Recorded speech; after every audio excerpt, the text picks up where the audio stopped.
Hello, Bill. How are you? Right, well.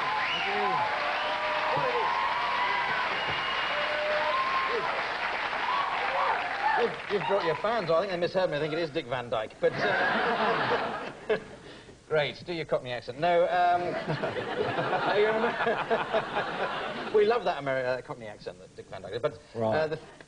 Sorry, I'm interviewing you and I'm talking like that. Yeah, I'm getting paid either way. That's what you think. Now, no, you're an American comedian, so I've got to get you to do your airline jokes, because that's what you always do. You always come over and do jokes about the flight. I always do, no, or... all American comedians do. It's like a sort of tradition here. I don't know. Well, you English guys always go over there and do that accent, so... I don't know, flying, you know, it sucks. Let me get this straight. They don't allow smoking on airplanes, right? Yeah. But they allow children. Yeah. So, go figure. I'm a smoker, so I'm trying to quit flying, so... Yeah. Going to fly stop. That's your sort of you're the vice that you've got left now, isn't it? Because you're off drugs, you're off drink. Not since this show. They all look pretty wholesome right now. Yeah, I smoke a little bit. About 2 lighters a day. Is that a lot? Yeah, I think so. I lost count. Yeah. Well, I'm keen on people carrying on smoking because I don't smoke, and I've never have done, and I'm basically unfit apart from that. So if everybody stopped smoking, then I'd be the unfittest person in the world. As it is, I know that you've got, you know, you're killing yourself with smoking, so it's... Thank you. Thank you, Clive. It's a happy thought, isn't it? Well, you know, you non-smokers are pretty, you know, some of the things. I was in New York City. A guy said to me, hey, man, quit smoking. You get your sense of smell back. Well, that's exactly what I'm looking for in New York, yeah. Is that urine? I think I smell a dead guy. Hey, it's a dead guy covered in urine. Check this out. Hey, if I'd been smoking, I never would have found him. Anyway, you're over here doing your tour, Still Dangerous tour, that's what you call it, Still Dangerous. Right. And that sort of builds up your image as you're like the dangerous person to follow after Lenny Bruce. Is that difficult for you to keep being more outrageous or more dangerous, more challenging? No. Lenny's dead. It's a one-man race now.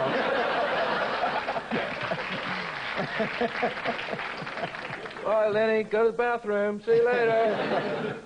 But when he was doing... There was my accent. Yeah. Brilliant. It could have been Dick Van Dyke sitting here, but... we mucked up the booking. He'll probably get the check. But Lenny Bruce could just come on whenever he was performing and just, like, mention oral sex or something. You practically have to do it. I have to do it, yeah. Right. And it's terrible. It's tough. Every night. Sometimes you don't even feel like it, you know, but the show must go on. But he gets arrested and headlines and stuff, and you just have to carry on and think, oh, I've got to be more outrageous tomorrow night. Is there an upper limit to where you can get?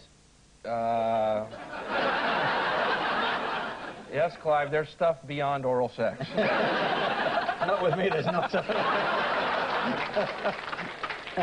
Now, you used to be in New York, or you came from somewhere, then you go to New York. Now, have you gone to Los Angeles? Yeah, I am from what's left of L.A., yeah. Since I left, there's been 2 earthquakes and the riot. Yeah. And I have an alibi.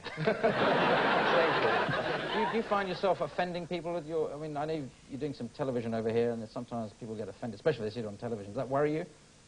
No, I can't help what everyone thinks. But a lot of people, you know, their beliefs are just weird, you know. You got to point it out. Like Christians wearing crosses around their necks. Do you think when Jesus comes back, he wants to see a cross?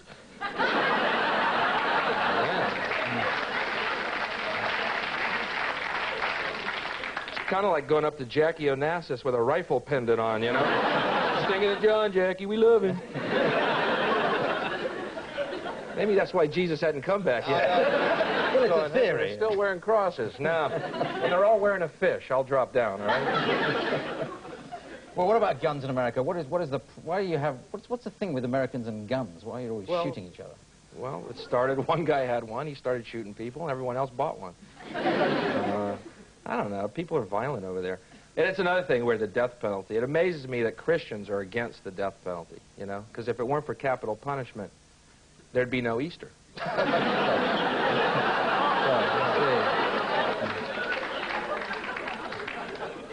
Any earthquake? How do you go down? Mind that chair. It's cheap. How do you go down? How do you go? I know you're in Los Angeles and New York, you're fine, but do you ever go to sort of the more, I was going to call them Hicksville parts of America, but... like East Anglia? Like East Anglia or... Right. Well, in America, though, I mean, do you get any fundamentalist Christians giving you trouble? Yeah, they, you know, I've had some weird occasions. They meet me after the show and start pushing me, you know. Hey, buddy, we're Christians. We don't like what you said. I said, well, then forgive me. Seems like the obvious way. Yeah. Once again. No, but you came over to Britain last year. Did you find Britain... I found it, yeah, and I'm back. You got any jokes about airlines or anything? Oh, there's this flight I'm taking in about 15 minutes. I think so, yes. You got some TV stuff you're doing over here. Well, you did have. I think you're doing a special on Channel 4. I think we've had that, and we're having it again. Is that right? Right, on Monday, yeah. That was filmed at Montreal, where we met. Yes, I did. You were the... That's somebody finding that interesting. It was an odd place to go and meet an American beginning. Montreal, it was like halfway between Britain and America. Anyway, Bill, it's been... I've got to stop you because... because let's face it... I'm not leaving. Let's face it, we've run out. So, ladies and gentlemen, Bill Hicks. Right, now... we've got it... Hang on. Now, you may...